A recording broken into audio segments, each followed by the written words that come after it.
ಇವತ್ತು Hassan ring road ಮಾಡೋಕ್ಕಾದ್ರೆ ಮಾಡ್ತೀವಿ, ನಾವು ಲ್ಯಾಂಡ್ ಅಕ್ವಿಷನ್ ಮಾಡೋಕ್ಕೆ ದುಡ್ಡು ಕೊಡ್ತೀವಿ. ಕೇಂದ್ರ ಸರ್ಕಾರ ಇತ್ತು. ಹಾಸನ ರಿಂಗ್ ರೋಡ್ಗೆ ಹಿಂದೆ ಕುಮಾರಸ್ವಾಮಿ ಇದ್ದಾಗ 250 ಕೋಟಿ ಶ್ಯಾಂಕ್ಷನ್ ಮಾಡಿದರು, ಅದು ಇಲ್ಲ. ಅದಕ್ಕೆ 100 ಕೋಟಿ ಏನೋ ಇಟ್ಟಿದ್ರು, ಅದು ದುಡ್ಡಿಲ್ಲ. 4 ವರ್ಷದಿಂದ ಹಂಗೆ ನೆನೆ ಬಿಟ್ಟು, ಹಿಂದಿನ ಸರ್ಕಾರನೂ ಮಾಡಲಿಲ್ಲ, ಈಗಿನ ಸರ್ಕಾರನೂ ಮಾಡಲಿಲ್ಲ. ಗೊತ್ತಾಯ್ತು ಸರ್. ಇದರಿಂದ ಈ ಜಿಲ್ಲೆಯ ಬೆಳವಣಿಗೆಗೆ ಸಹಿಸೋದಕ್ಕೆ ಈಗಿನ ಸರ್ಕಾರ ಹಿಂದೆನೂ ಕೊಡಲಿಲ್ಲ. ಹಿಂದೆ ಫ್ಲೈಓವರ್ಗೆ 10 ವರ್ಷ ಜನ ಸ್ಟ್ರೈಕ್ ಮಾಡಿ ಹಾಸನ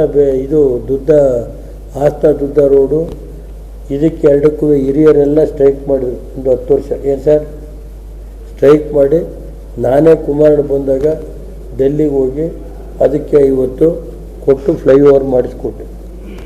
ಮತ್ತು ಅದೇ ರೀತಿ ಹಾಸನ ಬೇಲೂರು ರಸ್ತೆ ಇರ್ಬೋದು, ಹಾಸನ ಟು ಬಿಳಿಕೆರೆ ರಸ್ತೆ ಇರ್ಬೋದು, 2000 ಕೋಟಿ ಇವೆಲ್ಲ ಕೇಂದ್ರ ಸರ್ಕಾರ ಮಾಡಿರೋದು. ರಿಂಗ್ ರೋಡ್ಗೂ 10 ರೂಪಾಯಿ ಇಲ್ಲ. ಹಾಸನ ರಿಂಗ್ ರೋಡ್ಗೆ 250 ಕೋಟಿ KRDSಯಿಂದ ಇತ್ತು. ಓದಿ ಕೇಂದ್ರ ಸರ್ಕಾರದಿಂದ ಎಲ್ಲರೂ ಮಾಡಿ ಲ್ಯಾಂಡ್ ಅಕ್ವಿಷನ್ ನಾವು ಕೊಡ್ತೀವಿ, ಕೇಂದ್ರ ಸರ್ಕಾರದಿಂದ ಮಾಡೋಕ್ಕೂ ರೆಡಿ ಅವರು, ಅದಕ್ಕೂ 10 ರೂಪಾಯಿ ಇಲ್ಲ. ಇವತ್ತು ಈ ಜಿಲ್ಲೆ ಅಟ್ಲೀಸ್ಟು ನಮ್ಮ ಪೊಲೀಸ್ ವರಿಷ್ಠಾಧಿಕಾರಿಗಳಿಗೆ ಮನವಿ ಮಾಡೋದಿಷ್ಟೇ, ದಯಮಾಡಿ ಆ ಸ್ಟೇಷನ್ನಲ್ಲಿ ಇನ್ನೂ 7 ಗಂಟೆಗೆ ಎಣ್ಣೆ ಹಾಕ್ಯಂತೇವೆ. ಪೊಲೀಸ್ನವ್ರು ದಯಮಾಡಿ ಅದನ್ನು ಕಟ್ಟುನಿಟ್ಟಾಗಿ ಅದನ್ನು ತಡೆ ಹಿಡಿಬೇಕು ಅಂತ ಮನವಿ ಮಾಡ್ತೀನಿ ಅವರಿಗೆ, SP ಅವರಿಗೆ. ಮತ್ತು ಈ ಜೂಜು, ಇದೆಂಥದ್ದು ಇನ್ನೊಂದು ಗಾಂಜಾ ಇದೆ, ಇನ್ನೆಂಥದಪ್ಪ ಅದು, ಅವು ಹೆಸರು ಹೇಳೋಕ್ಕೆ ಬರೋಕ್ಕಿಲ್ಲ ನಮಗೆ, ಮಟ್ಗ, ಇದೆಲ್ಲ ಎಷ್ಟೋ ಕುಟುಂಬ ನಾಶ ಆಯ್ತವೆ. ಅವ್ರ ಹೆಂಡತಿ ಮಕ್ಕಳೆಲ್ಲ ಒಡವೆ ಪಡವೆಲ್ಲ ಹರಾಜಿ ಬರ್ತಾವೆ. ದಯಮಾಡಿ ಇದನ್ನು ಬಿಗಿ ಮಾಡಿ ಅಂತೇಳಿ ಈ ಭಾಗ್ಯಗಳನ್ನ ನಿಲ್ಲಿಸಿ ಅಂತ ಒತ್ತಾಯ ಮಾಡ್ತೀನಿ. ರಾಜ್ಯ ಸರ್ಕಾರ ಕೊಟ್ಟರೆ ಸಂತೋಷ, ಕೊಟ್ಟರೆ ನಾವು ಅವ್ರಿಗೆ ಸ್ವಾಗತ ಮಾಡಿ ಅವ್ರಿಗೆ ಇದು ಮಾಡ್ತೀವಿ. ಕೊಡದೆ ಹೋದರೆ ಏನು ಮಾಡೋಕ್ಕಾಗುತ್ತೆ, ಕಾಲ ಬಂದಾಗ ಮಾಡಿಸ್ತೀವಿ. ಈಗ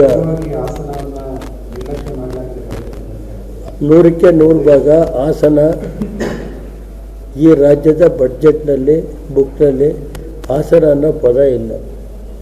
ಎಲ್ಲಿದೆ ತೋರಿಸಿ ಹಾಸನ ಜಿಲ್ಲೆ. ನಾನು ಹೇಳೋದು ನಿಮ್ಮ ಪ್ರಸ್ತಾರ ಹೇಳಿದ್ದು ಬೆಂಗಳೂರಲ್ಲಿ. ನನಗೆ ಒಂದು ಸರ್ ಈ ಬಡ್ಜೆಟ್ ಬುಕ್ಕಲ್ಲೇ ಹಾಸನ ಇಲ್ವಲ್ಲ ಸರ್ ಅಂದರು. ಇಲ್ಲಪ್ಪ, ಇಲ್ಲಿ ಕರ್ನಾಟಕ ರಾಜ್ಯದಲ್ಲಿ ಇಲ್ಲದವರು ಡೆಲ್ಲಿಲಾರು ಐತಿ ಹಾಸನ ಅಂತ ಅಲ್ಲಿ ನಿಮ್ಮ ಪ್ರಸ್ತಾರಿಗೆ ರಿಯಾಕ್ಟ್ ಮಾಡಿದೆ ಬೆಂಗಳೂರಲ್ಲಿ.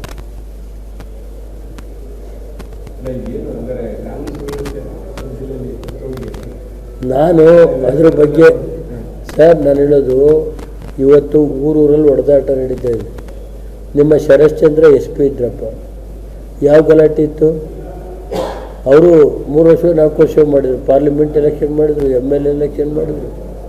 ಒಂದು ಇದಿರ್ನಿಲ್ವಲ್ಲ ಪಾಪ SP ಅವ್ರು. ನಾನು ಅವ್ರ ಬಗ್ಗೆ ನಾನು ಯಾಕಪ್ಪ ಹೇಳಲಿ? ಅವ್ರ ಕೆಳಗಡೆ ಅಧಿಕಾರಿಗಳು ಅವ್ರ ಕಂಟ್ರೋಲಲ್ಲಿ ಇದ್ದಾರೋ ಇಲ್ವೋ ಗೊತ್ತಿಲ್ಲ ನನಗೆ. ಮೊನ್ನೆ ದುಡ್ಡಾಕೋದೆ ಪೊಲೀಸ್ ಸ್ಟೇಷನಲ್ಲೇ ಕುಡ್ಕೊಂಡು ಇದು ಮಾಡ್ತಾರೆ ಅಂದರೆ ಏನು ರೀ ಅರ್ಥ?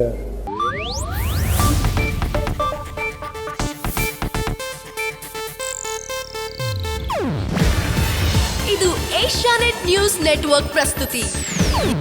ನೀವು ನೋಡ್ತಿದ್ದೀರಾ ಏಷ್ಯಾನೆಟ್ ಸುವರ್ಣ ನ್ಯೂಸ್.